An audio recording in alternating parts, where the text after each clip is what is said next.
Bismillahirrahmanirrahim. Assalamualaikum warahmatullahi wabarakatuh.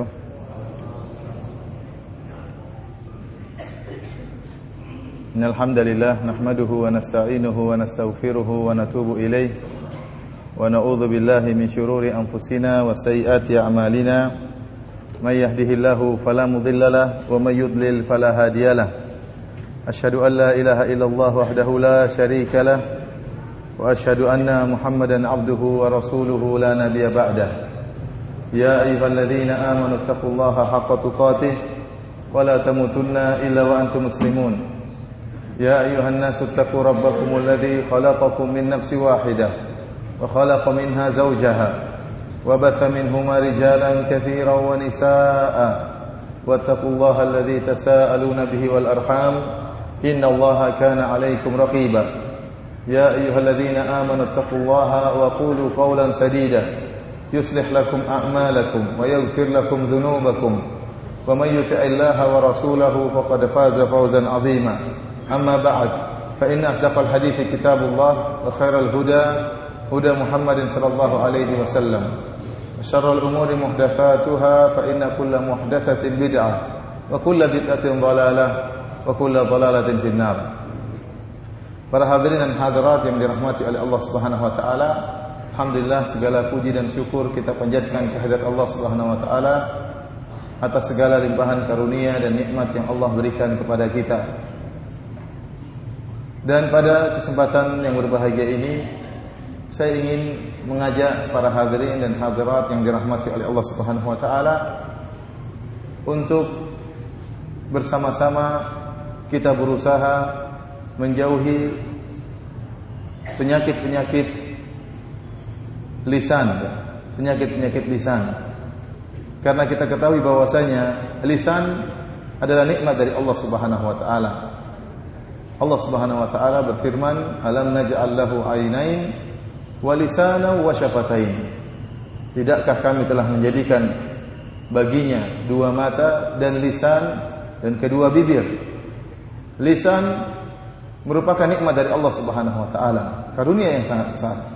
Yang jika seandainya digunakan sebagaimana mestinya yang dikehendaki oleh Allah Subhanahu wa taala, maka merupakan sebab, salah satu sebab yang besar untuk memudahkan seorang masuk dalam surga. Banyak amalan-amalan soleh yang dikerjakan dengan lisan. Zikrullah, berzikir kepada Allah Subhanahu wa taala, memberi nasihat kepada orang lain, al-amru bil ma'ruf wan nahyu 'anil munkar dengan lisan, berdakwah sampai-sampai Allah Subhanahu wa taala berfirman, "Wa man ahsanu qawlan mimman da'a ila Allah." Perkataan siapakah yang lebih baik daripada orang yang berdakwah di jalan Allah Subhanahu wa taala. Terlalu banyak amalan-amalan yang seperti baca Al-Qur'an dan yang lainnya yang bisa dikerjakan dengan lisan dan merupakan sebab yang memudahkan seorang masuk dalam surga. Akan tapi sebaliknya, jika lisan tidak dijaga, maka lisan merupakan sebab yang sangat memudahkan seorang terjerumus dalam neraka jahanam. Oleh karenanya Nabi sallallahu alaihi wasallam pernah bersabda, "Aktsaru khataaya ibni Adam fi lisanihi." Dosa yang paling banyak, kesalahan yang paling banyak yang dilakukan oleh seorang anak Adam adalah pada lisannya. Dalam hadis yang lain kata Nabi sallallahu alaihi wasallam, "Aktsaru ma yudkhilu an-nasa an-nara al-ajwafan." Yang paling banyak memasukkan manusia ke dalam neraka jahanam adalah dua rongga, yaitu lisan dan farj. Lisan dan farj. Oleh karenanya, para hadirin dan hadirat yang dirahmati oleh Allah Subhanahu wa taala, jika seorang tidak berhati-hati dengan lisannya, maka akan mudah menjerumuskan dia dalam neraka jahanam. Oleh karenanya Rasulullah SAW berkata kepada Mu'adz bin Jabal radhiyallahu taala anhu, "Kuffa 'alaika hadza." Rasulullah SAW mengatakan, "Tahan lisanmu. Tahan lisanmu." Rasulullah SAW mengatakan, "Fahal yakubun nasa ala wujuhim fin nari illa hasaidu alsinatihim?" Bukankah yang menyebabkan manusia tersungkur dalam neraka jahanam kecuali akibat perbuatan lisan-lisan mereka? Terlebih-lebih lagi, ikhwani fillah akhwati fiddin azanillahu wa iyyakum, pepatah mengatakan lisan itu tidak bertulang. Lidah itu tidak bertulang. Aktivitas lisan sangatlah banyak dan sangatlah cepat. Dalam waktu beberapa menit, lisan bisa mengucapkan banyak perkataan. Dan aktivitas lisan cakupannya sangatlah luas, berbeda dengan jawarih, berbeda dengan tangan, berbeda dengan kaki. Seorang kalau ingin menzalimi orang lain dengan tangannya, maka dia hanya bisa memukul orang di hadapannya. Dia hanya bisa menendang orang di hadapannya. Akan tapi lisan, jika dia ingin menzalimi orang lain dengan lisannya, maka dia bisa menyakiti orang yang jauh dari dia, bahkan di bumi yang lain. Bahkan dia bisa menyakiti orang-orang yang sudah meninggal dunia dengan lisannya. Oleh karena cakupan lisan sangatlah luas. Meskipun seorang jauh di sana, dia bisa sakiti dengan lisannya di tempat dia. Dan yang mewakili lisan seperti tulisan, sama antara lisan dengan tulisan. Seorang tatkala mencela seorang dengan membuat sebuah tulisan, kemudian dia masukkan dalam media atau dalam internet, maka dalam waktu sekejap celaan tersebut tersebar di seluruh penjuru dunia.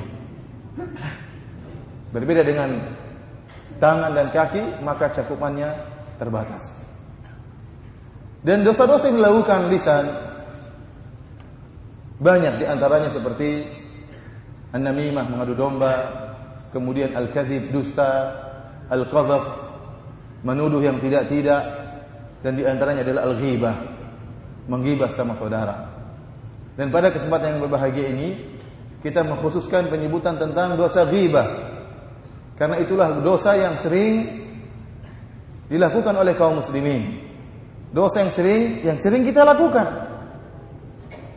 Saya tidak mengatakan dosa yang dilakukan oleh para pelaku maksiat, tetapi dosa ghibah juga ternyata dilakukan oleh orang-orang yang saleh, yang sering beribadah kepada Allah Subhanahu wa taala.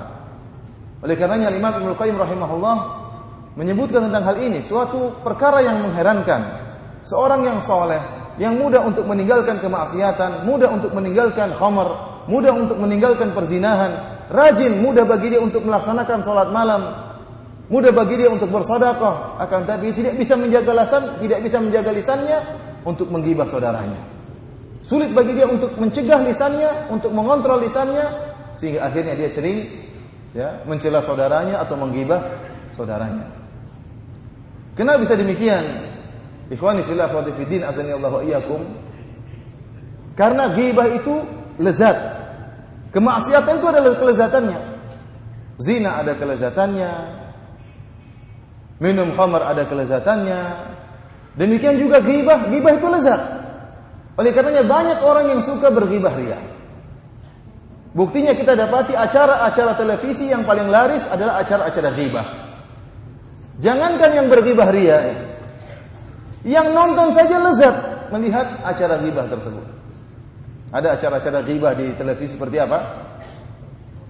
Seperti apa? Apa?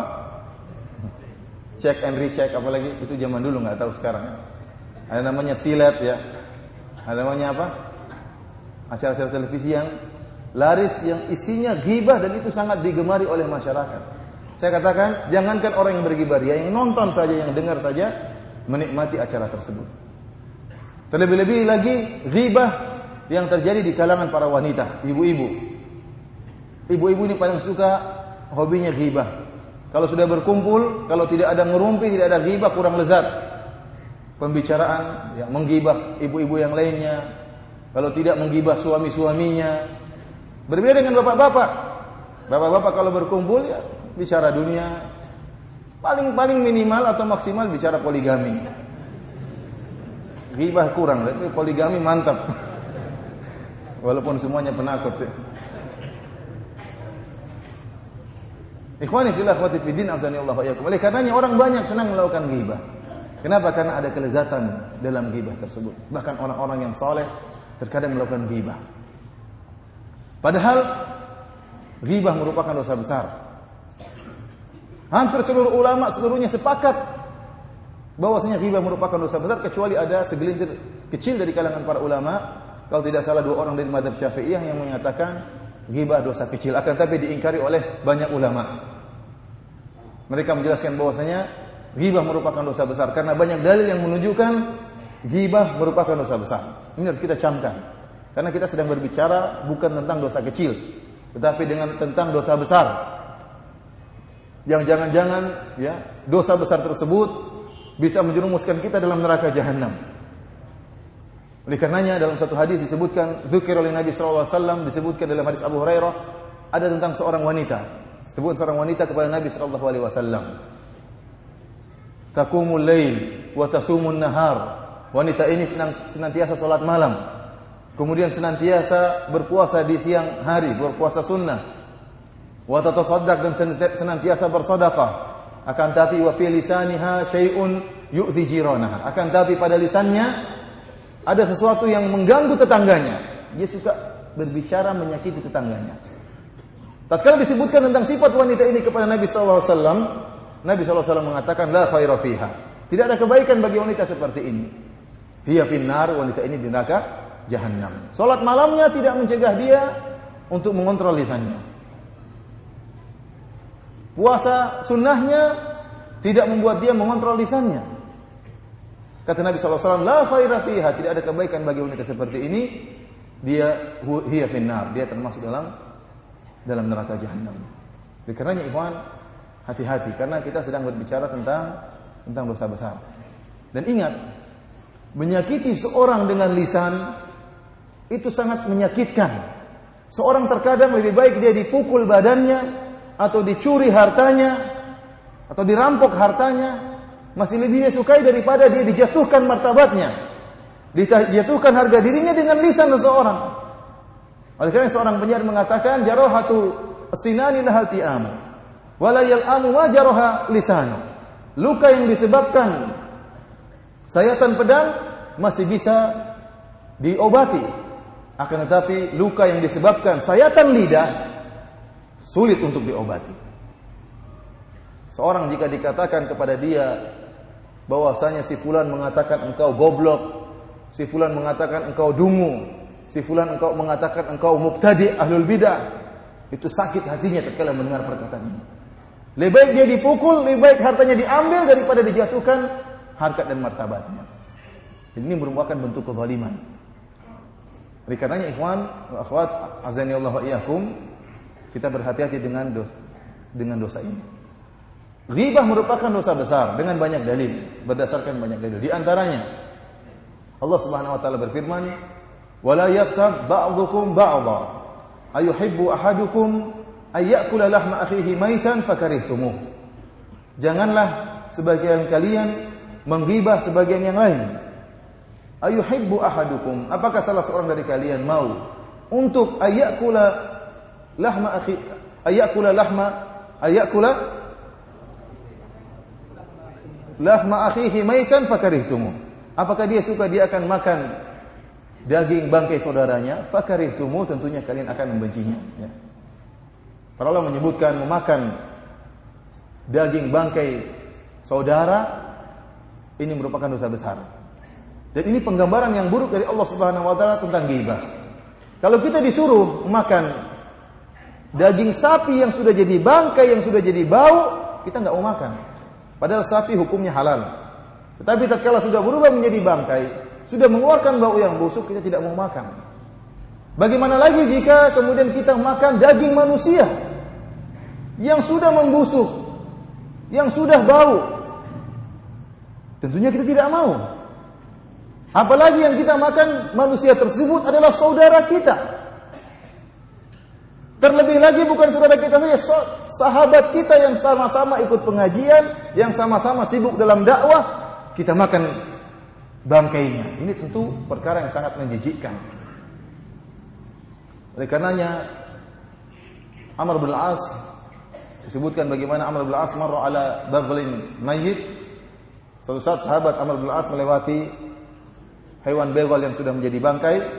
Kemudian dia mengatakan kepada teman-temannya, dia mengatakan la ayyakula ahadukum min lahmi hadza hatta yamla'a batnahu khairun min an yakula min lahmi akhihi. Kalau seandainya salah seorang dari kalian makan bangkai begol yang sudah bau ini sampai memenuhi perutnya, itu lebih baik daripada dia makan bangkai saudaranya. Oleh karenanya tatkala makan bangkai manusia, bangkai saudara kita, itu merupakan dosa besar, dan disamakan dengan ghibah, maka ghibah juga merupakan dosa besar. Di antara dalil yang menunjukkan bahwasanya ghibah merupakan dosa besar, Rasulullah SAW pernah Mi'raj, naik ke langit bersama Jibril alaihissalam. Kemudian kata Nabi SAW, ya, aku pun melihat, ya, qauman lahum adfarun min nuhasin yakhmishuna ala wujuhihim wa ala sudurihim. Tatkala aku Mi'raj bersama Jibril, aku pun melihat sebuah kaum yang mereka memiliki kuku-kuku dari tembaga. Kemudian mereka mencabik-cabik wajah mereka, merobek-robek dada mereka dengan kuku tersebut. Maka aku bertanya kepada Jibril, man haula'i ya Jibril? Siapa mereka ini wahai Jibril?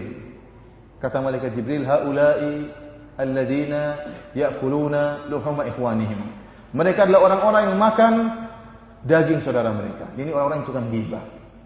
Orang-orang tukang ghibah dihukum dengan hukuman khusus, yaitu mereka akan mencabik-cabik wajah mereka dan mencabik-cabik dada mereka, ya, akibat perbuatan ghibah yang mereka lakukan. Ini menunjukkan bahwasanya ghibah merupakan dosa besar. Di antara dalil yang menunjukkan bahwasanya ghibah merupakan dosa besar, dalam satu hadis dari Ibnu Abbas radhiyallahu ta'ala anhuma, beliau berkata, marra an-nabiy sallallahu alaihi wasallam bi qabrayn faqala innahuma la yu'adzabani wa ma yu'adzabani fi kabirin. Amma ahaduhuma fakana la yastatiru minal bauli wa amma al-akhar fakana yamshi bin namimah. Kata Ibnu Abbas radhiyallahu ta'ala anhuma, suatu saat Nabi sallallahu alaihi wasallam melewati dua kuburan. Kemudian Nabi sallallahu alaihi wasallam berkata, sungguhnya dua penghuni kubur ini sedang disiksa. Adapun yang pertama, ya, disiksa karena tidak bersih tatkala istinja, tatkala cebok, ketika buang air kecil. Wa ammal akhar, adapun yang kedua, fakana yamshi bin namimah.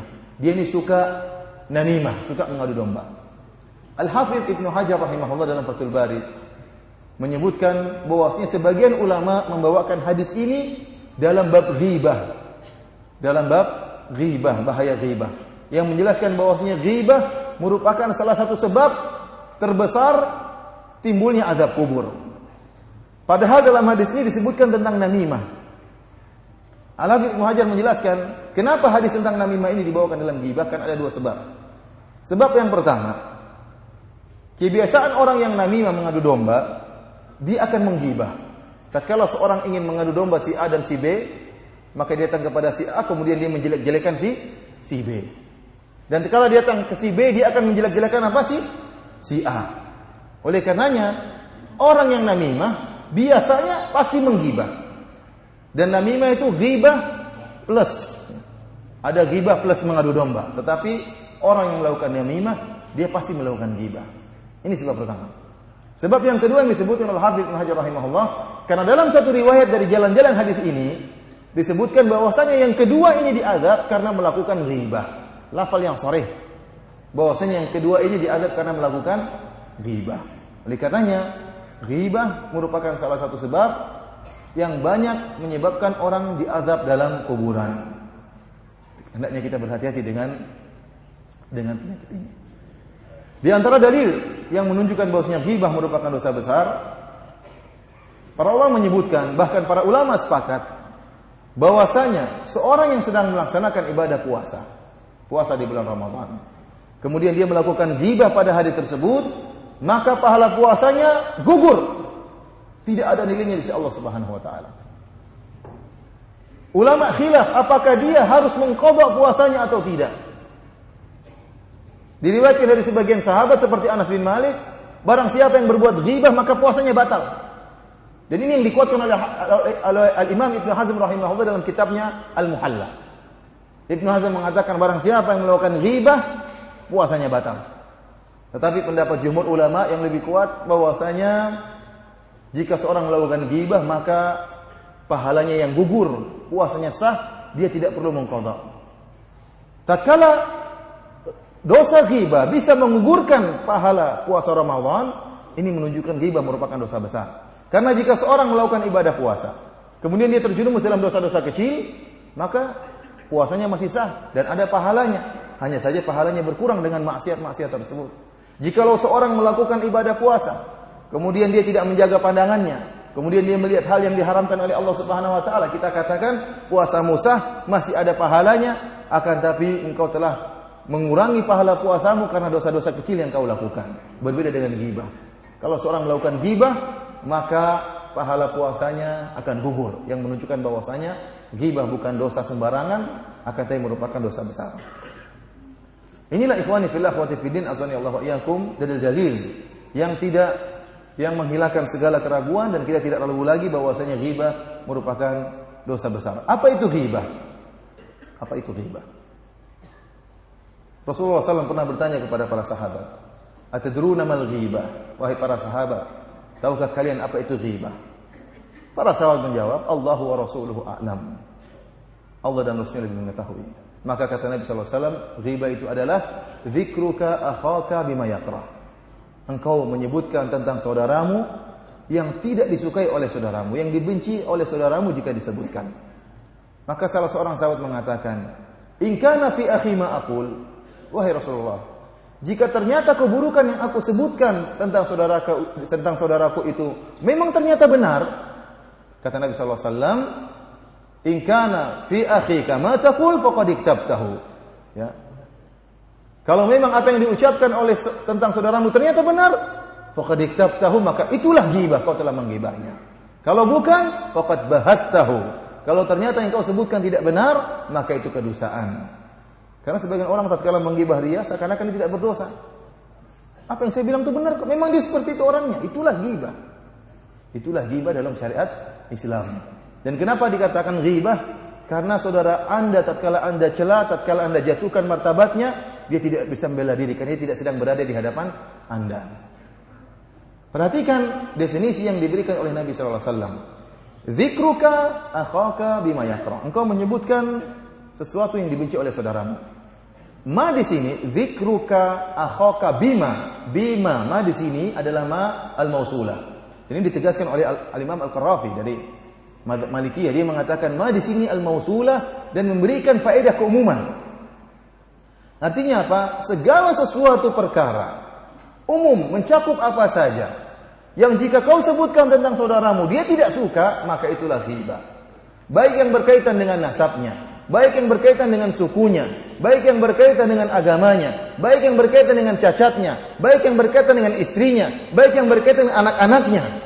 Segala perkara yang kalau engkau sebutkan dia tidak suka, maka itulah ghibah.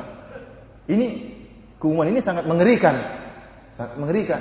Karena ternyata ghibah perkaranya luas dan merupakan dosa besar. Oleh karenanya misalnya jika berkaitan dengan sukunya, kemudian kita mencela suku dasar si fulan memang dari suku itu kayak gitu modelnya. Nah, ini juga ghibah. Atau misalnya kita mencela ayahnya, kita mengatakan dasar memang dulu ayahnya pencuri, pantas anaknya seperti itu. Ini pun apa? Ghibah. Atau kita mencela cacat tubuhnya, kita mengatakan ya, si fulan pendek, si fulan hitam, ya, si fulan apa? Tidak ada jenggotnya. Ya. Kadang sebagian orang kalau dibilang tidak punya jenggot dia marah. Padahal memang tidak punya jenggot ya. Dia tersinggung kalau dibilang demikian. Kalau dia tidak suka berarti itu ghibah. Oleh karena itu tatkala Aisyah radhiyallahu taala anha pernah menceritakan suatu hadis menceritakan tentang kesalahan yang dilakukan oleh Aisyah radhiyallahu taala anha. Aisyah pernah cemburu kepada Sofia. Maka Aisyah pun melontarkan suatu perkataan yang menghibah Sofia. Kata Aisyah radhiyallahu taala anha, "Hasbuka min Sofia, innaha qasirah." Wahai Rasulullah, cukupkanlah dirimu dari Sofia. Dia itu pendek. Sofia itu apa? Pendek. Ini kesalahan yang dilakukan oleh Aisyah radhiyallahu taala anha, akan tapi Aisyah ingin dia sendiri yang langsung meriwayatkan kepada kita agar kita mengambil pelajaran dari kesalahan yang pernah dia lakukan. Nabi sallallahu alaihi wasallam kalau kesalahan istrinya berkaitan dengan perkara dunia, Nabi maafkan. Aisyah pernah menjatuhkan piring kemudian pecah, Rasulullah tidak marah. Kesalahan-kesalahan yang dilakukan oleh Aisyah atau istri-istrinya yang lain, pernah ada sedikit cekcok di antara istri-istri Nabi, Nabi tidak pernah marah. Tetapi tatkala kesalahan keluarga Nabi berkaitan dengan agama, maka Nabi tidak biarkan. Aisyah mengatakan, innaha qasirah, sungguhnya Sofia itu pendek. Maka apa kata Nabi sallallahu alaihi wasallam? Wa laqad qulti kalimatan law muzijat lima'il bahr lamazajathu. Kata Nabi sallallahu alaihi wasallam, wahai Aisyah, sungguh engkau telah mengucapkan satu kalimat yang sangat busuk, kalau dicampur dengan air laut akan merubah air laut tersebut. Ini penggambaran yang sangat luar biasa dari Nabi sallallahu alaihi wasallam. Kita tahu air laut kalau dicampur dengan bangkai anjing, dicampur dengan bangkai babi tidak akan merubah air laut. Tetapi kalimat ghibah merupakan kalimat yang sangat busuk. Seharusnya seseorang membela saudaranya, seharusnya seorang membela harkat martabat saudaranya, seharusnya seorang mengangkat harkat martabat saudaranya, malah dia menjatuhkan saudaranya. Maka Nabi mengatakan, laqad qulti kalimatan law muzijat bima'il bahr lamazajathu. Sungguh engkau telah mengucapkan suatu kalimat, kalau dicampur dengan air laut akan merubah air laut tersebut. Gara-gara apa? Bilang dia pendek. Ya ikhwan, ini masih ringan. Bagaimana lagi dengan ghibah yang berkaitan dengan agama? Si fulan begini, si fulan begini, si fulan, si alan. Ini perkara yang sangat menyakitkan. Yang sangat menyedihkan terkadang terjadi di antara ahlu sunnah. Karena terbiasa mentahdir ahlul bid'ah, akhirnya kebiasaan tersebut diterapkan di antara ahlu sunnah. Tidak lagi menimbang harkat dan martabat, hak-hak saudaranya tidak dipedulikan, dianggap bahwasanya ghibah yang dia lakukan merupakan ibadah. Dengan ikhwani fillah sallallahu alaihi wasallam, hati-hati ya. Hati-hati dengan praktek ghibah karena hal ini merupakan dosa besar. Para hadirin dan hadirat yang dirahmati oleh Allah Subhanahu wa taala. Para ulama menyebutkan di sana ada beberapa sebab yang menimbulkan ghibah. Kenapa orang melakukan ghibah? Sebagaimana dijelaskan oleh Syekhul Islam Ibnu Taimiyah. Di antaranya beliau menyebutkan beberapa perkara, ya saya ingin menyebutkan sekitar 3. Beliau mengatakan di antaranya orang melakukan ghibah ya karena hasad. Ini sering. Tatkala dia hasad sama saudaranya, dia sakit hati. Orang yang hasad itu sakit hati. Hasad dengan saudaranya memiliki kelebihan harta, hasad dengan saudaranya karena memiliki ilmu yang lebih, hasad kepada saudaranya karena memiliki mobil yang lebih mewah, hasad kepada saudaranya karena memiliki istri yang lebih cantik. Saya lebih cakep dari dia, kok istri yang lebih cantik dari istri saya? Hasad dia. Akhirnya apa? Dia menggibah saudaranya. Dan dia tidak akan puas kecuali sampai dia mengeluarkan hasadnya dengan ghibah, dengan celaan dan yang lainnya. Dia menderita, orang yang hasad itu menderita. Di antara hal yang membuat dia menerapkan hasadnya dengan menggibah saudaranya. Ini di antara sebab. Di antara sebab yang lain, seorang melakukan ghibah hanya karena ingin bisa enak dalam pembicaraan. Dia sedang berbicara dengan saudaranya, kurang enak pembicaraan tersebut, perlu bumbu untuk membumbui pembicaraannya supaya lezat, maka saudaranya bergibah, dia sambung. Kalau saudaranya sedang bergibah, dia punya teman sedang gibah sama menggibah orang lain, kalau dia hanya berdiam saja, pembicaraan menjadi kaku. Pembicaraan menjadi kaku dan tidak enak. Maka dia pun ikut-ikutan. Iya memang benar, memang dia bangsat, memang dia dia ikut nimbrung dalam gibah tersebut. Ini juga di antara banyak sebab yang menjerumuskan orang dalam gibah. Seharusnya kalau ada dia mendengar orang lain menggibah saudaranya, maka harusnya dia berusaha membela. Rasulullah SAW mengatakan, "Man radda an irdi akhihi", barang siapa yang membela kehormatan saudaranya, maka Allah akan menjauhkan wajahnya dari neraka jahanam. Membela saudara kita yang sedang digibah, pahalanya besar, menjauhkan kita dari neraka jahanam. Di antara hal-hal yang menimbulkan ghibah, kata Syekhul Islam Ibnu Taimiyah, ada yang namanya riya terselubung. Riya terselubung. Dia ini ingin riya, ingin pamer bahwasanya dia sholat malam. Maka dia caranya bagaimana? Kalau dia bilang saya sering sholat malam, itu riya. Supaya tidak dikatakan riya, dia pakai cara halus. Dia mengatakan saya sering tidur sama si fulan ini.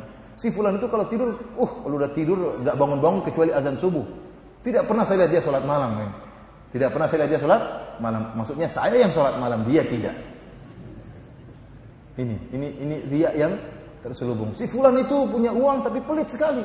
Sering saya jalan sama dia, ya Allah, wallah, enggak pernah kasih Kalau gayanya teman-teman seperti itu, kalau menceritakan mubalaghahnya mantap ya. Wallah, dia enggak pernah sedekah katanya. Pelitnya luar biasa katanya. Kalau saya enggak, maksudnya kalau saya enggak. Cuma dia tidak riya secara langsung. Ini riya yang sangat halus. Hati-hati ikhwan ya. Antum bersenang-senang di atas penderitaan orang lain. Menjatuhkan saudara antum, mengangkat derajat antum. Ini riya yang tersebut. Ikhwani fillah, azani Allah wa iyyakum. Jika seorang telah terjerumus dalam ghibah, bagaimana cara dia bertobat dari ghibah? Ada khilaf di antara para ulama tentang permasalahan ini. Sebagian ulama menyatakan, barang siapa yang sudah melakukan ghibah, maka dia harus lapor kepada orang tersebut, apapun resikonya. Dia harus lapor, ya fulan, saya pernah menggibah kamu. Ya. Kapan? 2 minggu yang lalu. Di mana kau gibah? Di Masjid Shalih Al Fauzan. Sudah? Enggak. Sebulan yang lalu juga saya gibah kamu. Sudah? Enggak. Setahun yang lalu juga pernah gibah kamu. Subhanallah. Dia harus menanggung resiko. Orang yang mengatakan orang yang menggibah harus lapor, mereka mengkiaskan dengan bentuk kezaliman yang lain.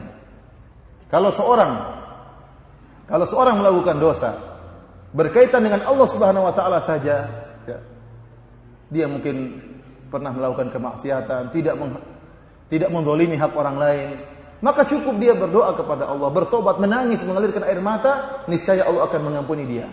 Dengan tekad dia tidak akan mengulangi perbuatan tersebut. Tetapi jika dosa tersebut berkaitan dengan hak orang lain, maka dia harus kembalikan hak orang lain tersebut. Contohnya jika seorang mencuri mobil orang lain, maka dia ingin bertobat. Dia mengatakan, ya Allah ampuni saya. Tidak cukup, harus kembalikan mobilnya. Jangan dia naik mobilnya, astagfirullah, wa atubu ilaih, astagfirullah, mobilnya jalan terus. Ini tidak akan diterima taubatnya. Dia harus kembalikan apa? Mobilnya. Demikian juga orang yang ghibah. Orang yang ghibah, dia telah terlanjur menjatuhkan harkat martabat saudaranya. Dia harus balik kepada orangnya, lapor kepada orang tersebut. Rasulullah SAW mengatakan, man kanat lahu madlamatun li akhihi falyatahallalhu minhu al-yawm qabla an la yakuna dinar wala dirham. Nabi sallallahu alaihi wasallam, barang siapa yang punya kezaliman terhadap saudaranya, maka sekarang hari ini minta dihalalkan. Sebelum datang hari kiamat tidak bermanfaat lagi dinar atau dirham. Bahkan Syekh Ibnu Utsaimin rahimahullah menyatakan, tatkala Anda menggibah orang lain, kemudian Anda melapor bahwa saya melakukan ghibah, kemudian saudaramu yang kamu gibah itu minta duit, kasih. Saya telah gibah kamu, saya minta 10 juta. Kalau minta 10 juta, antum kasih. Daripada di akhirat muskilah nanti, problem di akhirat. Kalau bisa antum tawar. Gimana kalau 3 juta? Pokoknya dia ridho, gimana caranya? Ya ikhwan, tahun lalu saya ketemu dengan seorang syekh dari Qasim. Dia cerita sama saya, Firanda, saya sering berdakwah. Ada teman saya juga sering berdakwah, tapi teman saya itu rupanya dia sering menjelek-jelekan saya, sering menggibah saya tanpa saya sadari. Tiba-tiba suatu saat teman saya telepon saya, padahal saya tidak tahu kalau dia seperti itu. Suatu saat teman saya telepon saya, kemudian dengan nada ketakutan dia mengatakan, ya fulan, saya minta maaf, saya minta kau halalkan. Saya sering menggibah kamu. Saya minta nomor rekeningmu. Kau minta berapa saja saya kasih. Subhanallah. Coba kalau kita, kesempatan. Ini bukan uang rupiah, ini uang real. Kau minta berapa saja saya kasih. Demikian kata saya, itu cerita sama saya. Tapi langsung saya marah, saya bilang, ittaqillah ya akhi. Saya tidak butuh uangmu. Saya matikan HP langsung. Syekh ini juga kaya, dia tidak butuh uang. Karena ikhwan, kalau antum sudah di akhirat kelak, jadi problem. Karena ya, kebaikan antum akan ditransfer kepada orang lain, kepada orang yang antum gibahi. Antum tahu hadis tentang atadruna manil muflis? Tahukah kalian siapa al-muflis? Kata Nabi SAW, al-muflisu min ummati man ya'ti bi salatin wa zakatin wa siyamin. Orang yang datang pada hari kiamat dengan bawa puasa, dengan pahala salat, pahala zakat, pahala puasa, wa ya'ti wa qad syatama hadza wa qadhafa hadza wa qatala hadza wa safaka dama hadza wa akhadha mala hadza. Dan dia datang pada hari kiamat dengan bawa banyak pahala, akan tapi dia sudah mencela si fulan, telah memukul si fulan, telah menumpahkan darah si fulan, telah menuduh si fulan dengan tuduhan yang tidak-tidak. Maka diambillah kebaikan-kebaikannya dan dilemparkan kepada orang-orang yang dia zalimi tersebut. Kalau ternyata kebaikannya sudah habis dan belum selesai urusannya, maka keburukan-keburukan mereka akan di-offer kepada dia. Ini akibat ghibah. Makanya Rasulullah mengatakan, hendaknya dia minta ampun sekarang, minta dihalalkan sebelum datang hari di mana tidak ada dinar dan tidak ada dirham. Syekh Abdul Razak hafizahullah taala pernah mengajar dan kebiasaan beliau waktu mengajar kita, kalau ada yang terlambat beliau telepon.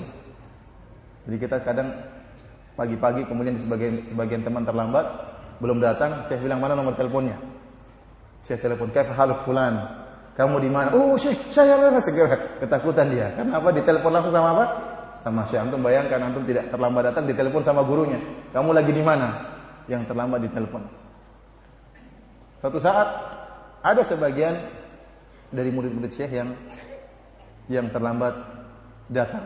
Kemudian Syekh mungkin berbicara sesuatu, ada sebagian dari teman-teman yang tertawa. Padahal saya tidak sedang menggibah orang ini, cuma mungkin ada salah ucapan sehingga menimbulkan tertawa di antara teman-teman. Tapi Syekh merasa itu kesalahan. Akhirnya tatkala orang itu datang pada pertemuan berikutnya, maka saya membawa hadiah berupa apa? Berupa buku atau kitab. Kata Syekh, "Maaf ya akhi, kita pernah berbicara sesuatu sehingga mungkin saya menggibah kamu, ini hadiah dari saya." Wah, tentunya orang ini sangat senang sekali. Sering aja gibah Syekh. Hadiah terus. Ya akhi, subhanallah ya. Kita kadang kalau gibah enggak mikir. Kita sudah ucapan yang kita ucapkan, mana pernah kita mikir. Mau 10 orang kita gibah, mau 100 orang kita gibah, 1000 orang kita gibah, mana pernah kita mikir. Tapi semuanya dicatat oleh Allah Subhanahu wa taala. Oleh karenanya, tatkala ada seorang datang menemui Hasan al-Basri, menemui salah seorang salaf, Hasan al-Basri kalau tidak salah, kemudian orang itu mengatakan, "Qad balaghani annaka iktabtani." Saya telah sampai kabar kepada saya bahwasanya engkau telah menggibah saya. Apa kata Hasan al-Basri? Ya. "Ma balagha qadruka indi an uhakkimaka fi hasanati." Apa sih kedudukanmu sampai saya mau engkau mengambil kebaikanku? Artinya Hasan al-Basri mengatakan, rugi gibah kamu tuh rugi. Ngapain gibah kamu? Oleh karena Ibnu Mubarak rahimahullah pernah mengatakan, "Lau kuntu muktaban ahadan, laktabtu walidayya, li'annahuma ahaqqun nasi bihasanati." Kalau saya boleh menggibah, saya akan gibah bapak ibuku, karena mereka berdua yang lebih berhak untuk mengambil kebaikan-kebaikanku. Kalau gibah-gibah kamu rugi, tidak ada faedahnya. Kalau gibah orang tua, tidak apa-apa kebaikan saya offer sama orang tua. Oleh karena ikhwan, kalau antum gibah, antum rugi antum. Antum transfer kebaikan antum. Bayangkan antum sudah ditimbang di akhirat kelak, timbangan kebaikan sama dengan timbangan keburukan, atau timbangan kebaikan antum lebih berat, ternyata kemudian diambil, di offer, akhirnya antum masuk neraka jahanam. Padahal kita di akhirat kelak sangat butuh dengan kebaikan, sangat butuh dengan satu kebaikan untuk memberatkan timbangan kebaikan kita. Ikhwani fillah wa akhwati fiddin, azanillahu wa iyyakum. Ini pendapat pertama dari kalangan para ulama bahwasanya barang siapa yang melakukan ghibah, maka dia harus minta dihalalkan kepada orang yang dia gibahi secara langsung. Adapun pendapat kedua yang dipilih oleh Al-Imam Ibnu Qayyim rahimahullah dan juga Al-Hafidz Ibnu Katsir rahimahullah, bahwasanya seorang yang melakukan ghibah kepada saudaranya, maka tidak perlu dia lapor kepada saudaranya, tidak perlu. Tetapi kafarahnya diantaranya ada yang mengatakan dia banyak beristighfar kepada orang tersebut yang dia gibahi, dan dia juga menyebutkan kebaikan-kebaikan orang tersebut di majelis-majelis di mana dia suka menggibah orang tersebut. Dan mereka mengatakan mengkiaskan gibah dengan barang curian tidak sama, karena barang curian ada bendanya diambil dikembalikan. Adapun ghibah tidak ada benda yang kita curi dari saudara kita hanya menjatuhkan harkat dan martabatnya. Oleh karenanya harkat martabatnya harus kita perbaiki. dengan menyebut kebaikan-kebaikannya di majelis-majelis di mana kita pernah menggibah saudara kita. Dan kita juga banyak berdoa agar Allah mengampuni dosa-dosa saudara kita. Ini pendapat yang dipilih oleh Ibnu Qayyim rahimahullah dan Al-Hafidz Ibnu Katsir rahimahullah. Terlebih-lebih lagi jika seorang datang melapor kepada saudaranya, saya pernah gibah kamu, saya pernah menjelek-jelekan kamu, dikhawatirkan akan menimbulkan kemudaratan yang lebih. Bisa jadi pertikaian, bisa jadi terjadi pembunuhan. Oh, kamu selama ini menjelek-jelekan, emosi dia kemudian tidak terkontrol, terjadilah kemudaratan yang lebih besar. Tetapi kalau dia tahu sifat orang ini, kalau dia lapor secara baik-baik, dia tidak akan marah, maka itu yang terbaik. Lebih afdal, lebih tenteram. Bawakan hadiah, ya akhi, afwan, ana pernah gini-gini, mohon maaf. Saya mohon maaf kepada kamu. Kalau dia maafkan, itu yang membuat kita tenteram. Dan itu lebih selamat bagi kita jika memang kemudaratannya tidak ada. Ikhwani fillah, para hadirin hadirat yang dirahmati oleh Allah Subhanahu wa taala, di sana ada gibah-gibah yang diperbolehkan oleh para ulama, yang dikecualikan dari gibah-gibah yang diharamkan. Sebagaimana dijelaskan oleh Imam Nawawi rahimahullah dan yang lainnya. Sungguhnya hukum asal ghibah adalah dosa besar. Sebagaimana hukum asal seorang tidak boleh memakan daging bangkai. Akan tapi terkadang seorang boleh makan daging babi kalau memang dalam keadaan darurat. Wa daruratu tuqaddaru biqadariha, dan darurat itu diukur sesuai dengan ukurannya. Kalau seorang di tengah hutan misalnya kelaparan, tidak ada makanan, kemudian dia hanya menemukan seekor babi, maka boleh bagi dia untuk makan babi tersebut. Tapi tidak boleh dia sampai kekenyangan, apalagi dijadikan daging dendeng dibawa pulang. Ini tidak boleh. Cukup secukupnya saja, yang penting dia tidak mati. Ya. Demikian juga ghibah. Ghibah terkadang diperbolehkan, tetapi sesuai dengan ukurannya. Jika memang masih kurang ghibahnya, ditambah lagi sesuai dengan kadar kebutuhan kita untuk menggibah. Di antara ghibah-ghibah yang diperbolehkan oleh para ulama, contohnya seperti tatkala ada orang yang meminta, ada orang yang mengeluh atau curhat, maka dia boleh tatkala curhat dia menggibah orang yang menzaliminya atau orang yang berbuat salah kepada dia. Sebagaimana yang pernah dilakukan oleh Hind bintu Utbah tatkala mengeluhkan suaminya Muawiyah bin Abi Sufyan. Dia mengatakan, ya Rasulullah, zauji Muawiyah rajulun syahih. Wahai Rasulullah, suamiku Muawiyah adalah seorang lelaki yang sangat pelit. Bolehkah saya ngambil uang darinya, hartanya, tanpa dia mengetahui? Ini ghibah atau bukan? Ghibah. Dia bilang suami saya apa? Pelit. Dan terkadang dibutuhkan penyebutan tokoh-tokoh atau nama-nama tersebut supaya masalahnya menjadi jelas. Kalau dia mengatakan, Rasulullah, ada orang yang pelit, bolehkah istrinya? Ini bagus. Namun kadang-kadang tidak jelas. Karena terkadang ustadz yang dimintai curhat lebih mengetahui ya watak orang yang menzalimi. Seperti Nabi SAW, Nabi mengetahui siapa Muawiyah, Abu Sufyan, siapa Abu Sufyan radhiyallahu ta'ala anhu. Maka tatkala ini istri Hind bin Utbah menggibah suaminya Abu Sufyan. Yang dikatakan bahwasanya Abu Sufyan rajulun syahih, seorang yang pelit. Maka kata Nabi sallallahu alaihi wasallam, "Khudhi min malihi ma yakfiki wa waladiki bil ma'ruf." Silakan ambil harta Abu Sufyan yang cukup bagi engkau dan juga bagi anak-anakmu secara ma'ruf ya. Ini berarti boleh bagi seorang istri kalau suaminya memberi nafkah tidak cukup padahal uangnya berlebihan, maka dia boleh ngambil, boleh nyolong pelan-pelan ya, tidak ketahuan. Ingat ibu-ibu, ini fatwa yang sangat penting. Tapi jangan salah penerapan. Kalau suami sudah memberi kecukupan, anaknya sudah bisa cukup sekolah, istrinya sudah dikasih makan dengan baik, bahkan diberikan perhiasan, kemudian masih nyolong lagi, itu namanya nyolong betulan. Ini tidak diperbolehkan. Yang diperbolehkan kalau memang tidak cukup atau dia pelit. Ini lain cerita. Ini pertama, yaitu seorang tatkala mengadukan orang yang menzalimi dia atau berbuat salah kepada dia, dia boleh menyebutkan nama orang tersebut. Di antara ghibah yang diperbolehkan adalah tatkala kita ingin beri nasihat kepada seseorang, seperti yang dialami oleh Fatimah bintu Qais. Fatimah bintu Qais radhiyallahu taala anha ya, datang kepada Nabi sallallahu alaihi wasallam menjelaskan kepada Nabi bahwasanya ada dua orang yang mau melamar dia, yaitu Muawiyah dan Abu Jaham. Maka Nabi sallallahu alaihi wasallam kemudian menasihati Fatimah bintu Qais. Kata Nabi sallallahu alaihi wasallam, "Amma Muawiyah fasu'lukun la mala lahu. Adapun Muawiyah adalah seorang yang miskin, tidak punya harta. Wa amma Abu Jaham, adapun Abu Jaham fala yadha'u asahu an atiqihi. Adapun Abu Jaham tidak pernah meninggalkan tongkatnya dari pundaknya. Artinya apa? Abu Jaham tukang apa? Tukang pukul. Tukang apa? Darab an-nisa, tukang pukul para wanita. Ini ghibah. Rasulullah menyebutkan Muawiyah miskin, tidak punya duit. Abu Jaham tukang pukul. Ini ghibah atau bukan? Ghibah, menceritakan kejelekan dua orang ini. Kemudian kata Nabi sallallahu alaihi wasallam, "Fankihi Usama bin Zaid." Nikahilah Usama bin Zaid. Akan tapi ghibah ini diperbolehkan karena ini dalam rangka untuk menasihati Fatimah binti Qais yang datang untuk minta nasihat, maka Rasulullah SAW ingin menasihati, memberikan yang terbaik bagi Fatimah binti Qais. Oleh karena para ulama menyebutkan, jikalau kita boleh menyebutkan kesalahan seorang, menggibahi seorang dalam rangka menasihati yang itu berkaitan dengan kemaslahatan khusus, kemaslahatan perorangan, maka bagaimana lagi jika kemaslahatan tersebut berkaitan dengan kaum muslimin. Oleh karenanya kita boleh menggibah ahlul bid'ah. Bahkan terkadang wajib untuk menggibah mereka.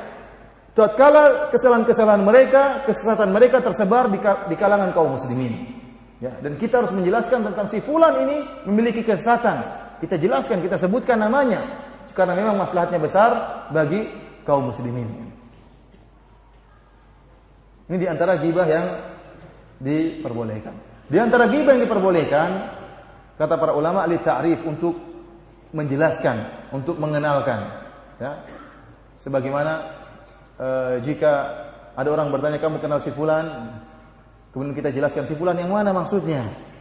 Yang sifatnya gini-gini, terkadang sifatnya buruk, kita sebutkan. Maka kalau memang tidak bisa mengetahui si fulan kecuali dengan menyebutkan keburukannya, maka ini diperbolehkan. Para ulama dahulu, bahkan para ulama hadis menyebutkan tentang sebagian rawi seperti Abdurrahman bin Hurmuz, ya, atau Sulaiman bin Mihran, ada namanya Al-A'mash, ada namanya Al-A'raj. Al-A'mash artinya orang yang pandangannya kurang beres. Al-A'raj adalah orang yang pincang. Disebutkan dengan gelar-gelar seperti ini karena mereka dikenal dengan hal seperti itu. Para ulama tatkala menyebutkan Al-A'mash dan Al-A'raj bukan dalam rangka untuk mencela, tetapi dalam rangka untuk mengenalkan yang dimaksud adalah si fulan, yang dimaksud Al-A'mash, yang dimaksud adalah Al-A'raj. Jadi kalau misalnya ada orang datang kepada antum bertanya, "Ya akhi, antum tahu si Edi?" Antum bilang, "Edi yang mana? Edi yang istrinya 3 atau istrinya 2? Atau Edi yang takut menikah, takut poligami?" Edi yang penakut poligami. Bilang, "Edi yang takut poligami juga ada 2. Ada yang gembrot, ada yang kurus, yang mana?" Ini ghibah terus ini.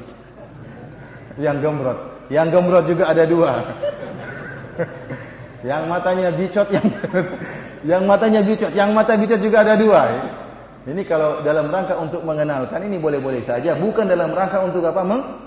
Menghina. Ini disebut oleh para ulama tentang ghibah yang diperbolehkan.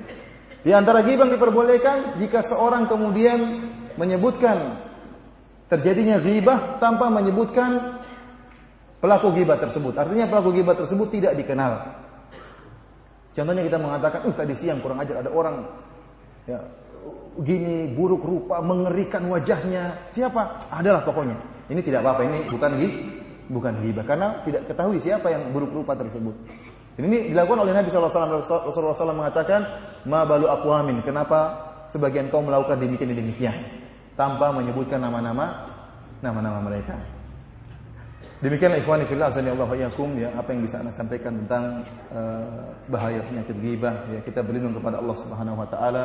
Ya, jangan sampai pahala kita yang mungkin sedikit ini akhirnya harus kita offerkan kepada orang lain, kita transfer kepada orang lain karena kita tidak bisa menjaga lisan kita. Dan semoga Allah Subhanahu wa taala mudahkan kita menjadi orang-orang yang bertakwa dan orang-orang yang bisa menjaga lisan mereka.